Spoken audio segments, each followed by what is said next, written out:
नमस्कार। इस वीडियो में मैं भोर का तारा एकांकी जो कि श्री जगदीश चंद्र माथुर द्वारा रचित है, इस एकांकी की मूल संवेदना पर आपके साथ बातचीत करूंगा। भोर का तारा एक ऐतिहासिक एकांकी माना जाता है। इसका कथानक गुप्त साम्राज्य के काल से संबंधित है।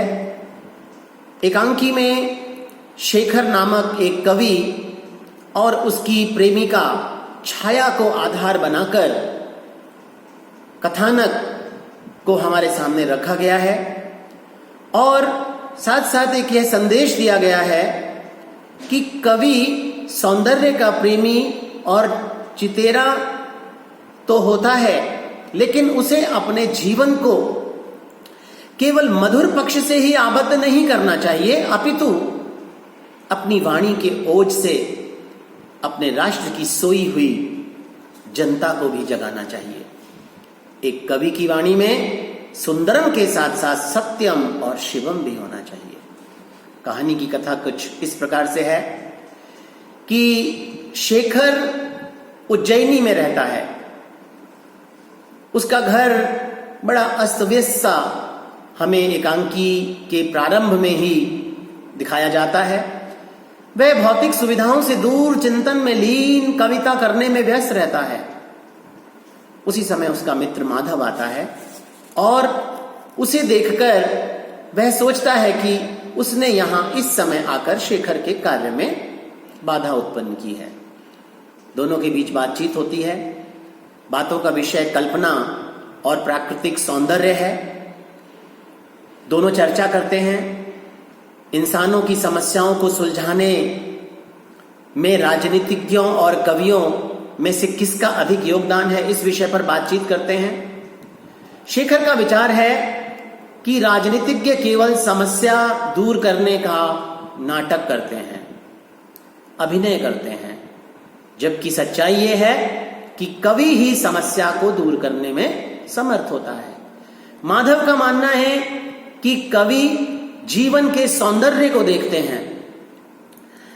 शेखर झुर्रियों से भरी हुई एक वृद्धा की चर्चा करके बतलाता है कि मुझे तो इसमें भी एक सुंदरता दिखाई पड़ती है, लेकिन माधव उस वृद्ध भिखारी की चर्चा में रुचि नहीं लेता और बात का रुख बदलने की दृष्टि से वह छाया का प्रसंग छेड़ देता है।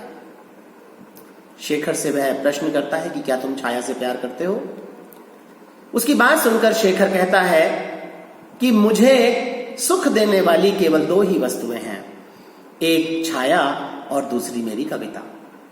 शेखर आगे भी कहता है कि ये बात तो ठीक है कि मुझे छाया से प्रेम है, लेकिन उससे मिलन शायद संभव नहीं है, क्योंकि उसका भाई देवदत्त इस मिलन में सबसे बड़ी बाधा है।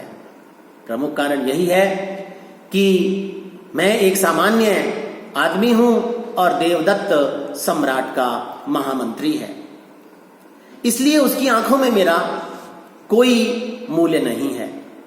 शेखर की बात सुनकर माधव कहता है कि तुम एक कवि हो और कवि कभी साधारण नहीं होता। छाया के द्वारा सम्राट स्कंदगुप्त ने शेखर का रचा हुआ एक गीत सुना और वे प्रभावित हुए। उसे बुलाने वाले हैं। दूसरी बात एक और भी है कि विद्रोही क्षत्रप वीरभद्र को दबाने के लिए सम्राट देवदत्त को भेज रहे हैं। उसकी अनुपस्थिति में शेखर को छाया से मिलने में कोई रुकावट नहीं होगी।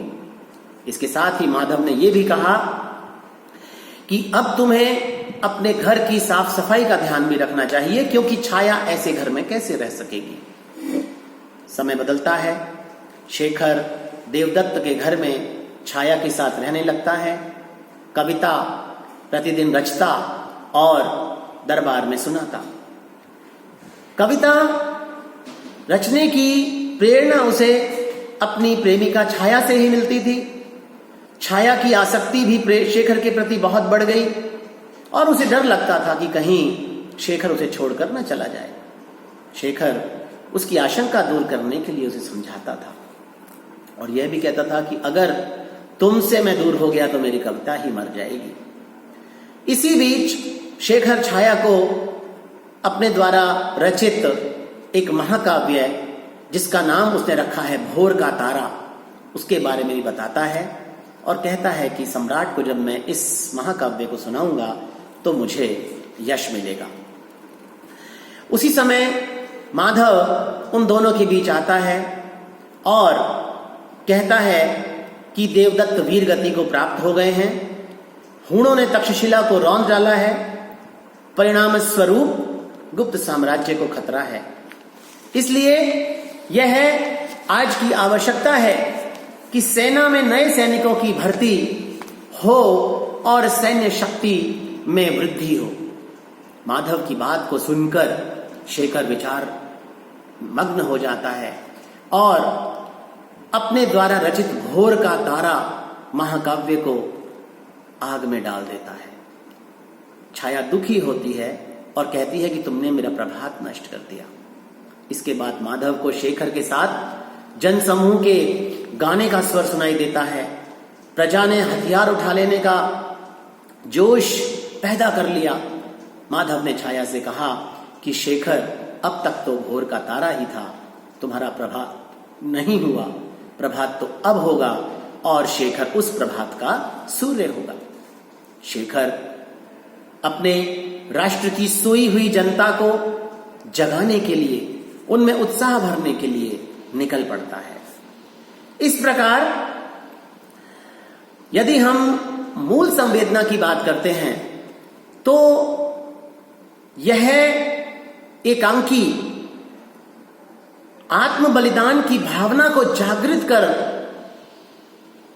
जनता में अपने राष्ट्र के प्रति प्रेम की भावना जागृत करने का काम करता है।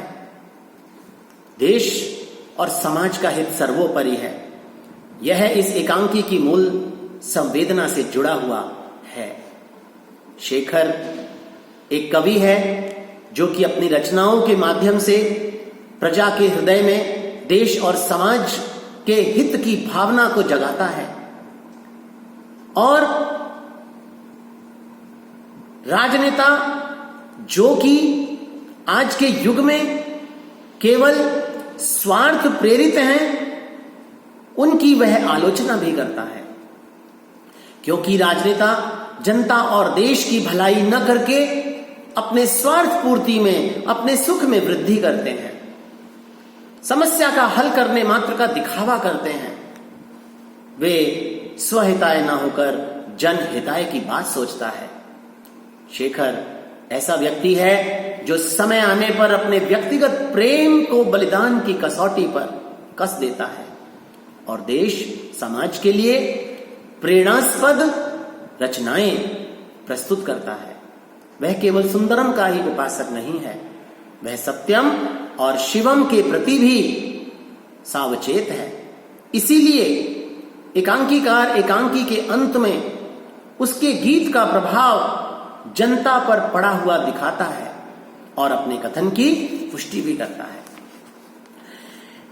इस एकांकी में एकांकीकार ने कर्तव्य बोध जगाने की चर्चा भी की है।